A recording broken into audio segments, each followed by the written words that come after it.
it's me again, Sonja with SonjaW Coaching. I am a life alignment coach that has the passion, the desire to see overwhelmed, multi-passionate women learn how to acknowledge, execute, and win their dreams. It's something that I'm so passionate about because I know as a woman who loves to do all the things that sometimes it was hard for me to actually acknowledge that I had my own dreams to do, that I had my own desires to make a way for. And then to actually figure out how to execute them and win at them, oh, that was a whole nother thing. And I believe that I've figured out the solution for it. But anyway, the reason why I'm coming today is because I wanted to talk about a verse that kind of catapulted this thing for me. And it's so funny, like I'm writing a blog about it, but during if you haven't been following me, I have actually been off social media for the last 20 something days, and I had a chance to kind of just pray and like think about things, and I was asking the Lord for like new message strategy, things for my business, like making it clear, my message. And you know what he reminded me of? He actually reminded me, it's so funny, about how I started this thing. I started all of this with a blog called Dream Meet Reality. And I remember changing this from Dream Meet Reality to actually branding it to myself, Sonja, because I felt like I should. I felt like, hey, y'all should know who I am.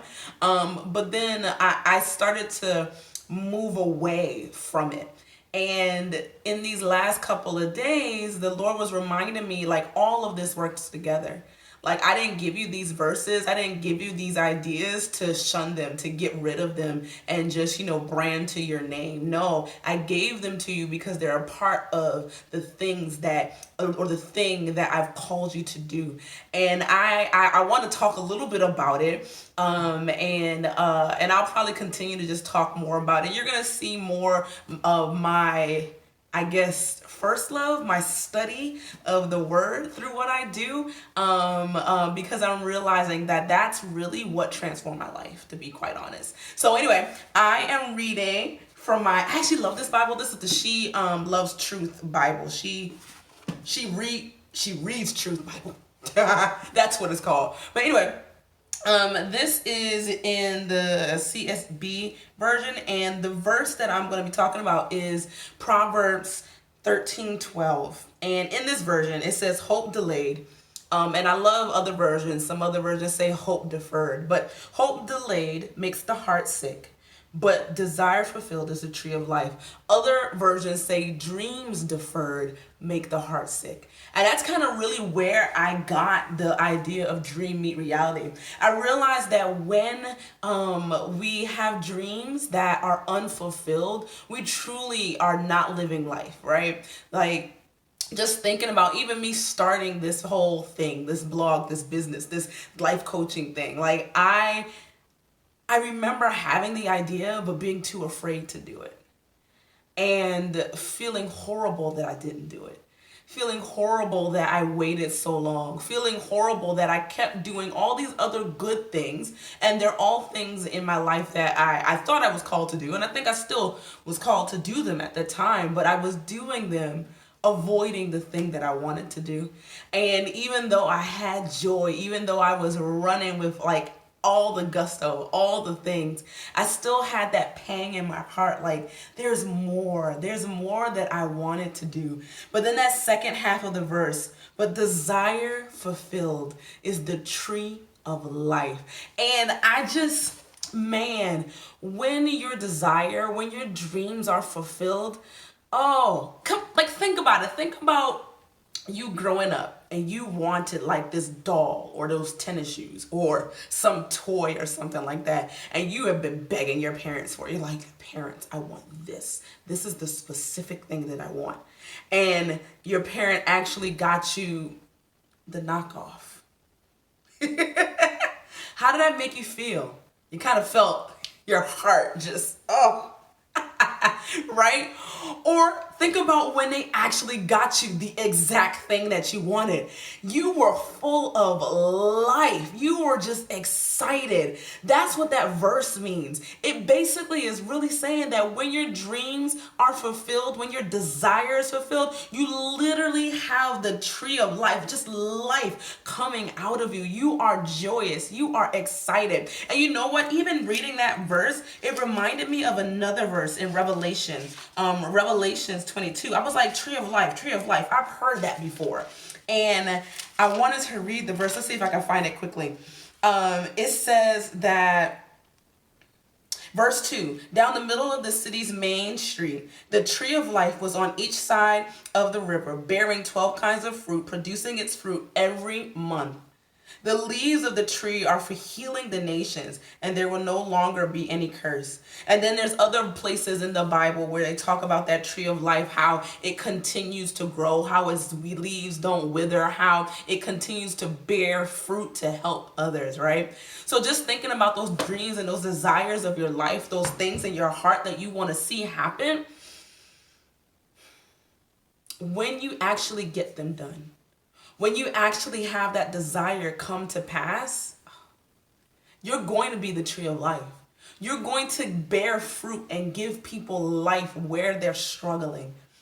And it's so important that we don't allow life to stop us from building on those dreams, building on those desires. What is the thing in you that you've been wanting to see happen? What is it? Think about it. Don't allow it to go by the wayside, because there's always going to be that just niggling in your heart when you just leave it alone. And how you can do that is through building on that foundation of living by principle, by actually taking the time to write down that dream, to write down that desire, and begin to live life towards that desire, towards that dream. And when you do that, you can make those dreams meet reality. You can make those dreams actually get to the place where you always desired to be. And that is where you become the tree of life. So I just love that verse because it kind of summarizes everything, right? That when your dreams are not fulfilled, you are sick, you are not giving your all. You might actually be doing amazing in life, but there's always just that one little bit that's lacking. But when you actually have the desire fulfilled, when you actually take the time to grow and to build in that, oh my gosh, you're the tree of life. You are full of life and you're giving others life. So I encourage you, don't forget those dreams of your heart. Don't forget those things that you desire. Don't leave them by the wayside. Live life, do what you got to do in life, but don't forget them. Take the time to make some decisions about it. Take the time to look at your life, man, and just get it done. I get so excited about this because I truly believe it. When we actually see our dreams come to pass, when we actually say, hey, dream, meet reality, our lives will be transformed. I am a testament of that in so many areas of my life. Now, let me tell you now, I have not seen all of my dreams yet, but I have seen some of them. And just to see that little bit, oh my gosh, has literally lit me up and made me my own tree of life. So I'm telling you now, guys, if there's something on your heart, something in your life that you want to see come to pass, don't forget it. Write it down. Get serious about being on the path of making that thing reality. And when you do, you're going to be the tree of life. You're going to bear fruit that is going to help tons of people. All right, so if you love that little bit of encouragement, I could talk about this forever, but I'm gonna stop now. And if you love what you heard, you got a comment, question, whatever, go ahead and leave some comments in the comment section. And real talk, if you like this, if you love it for real, subscribe. Subscribe so I know it's real. Okay, guys? Have an awesome week. And just remember that dreams deferred make the heart sick. But when your desire comes, it is the tree of life. Let's get to the point where we're seeing our desires come. All right, guys? Bye.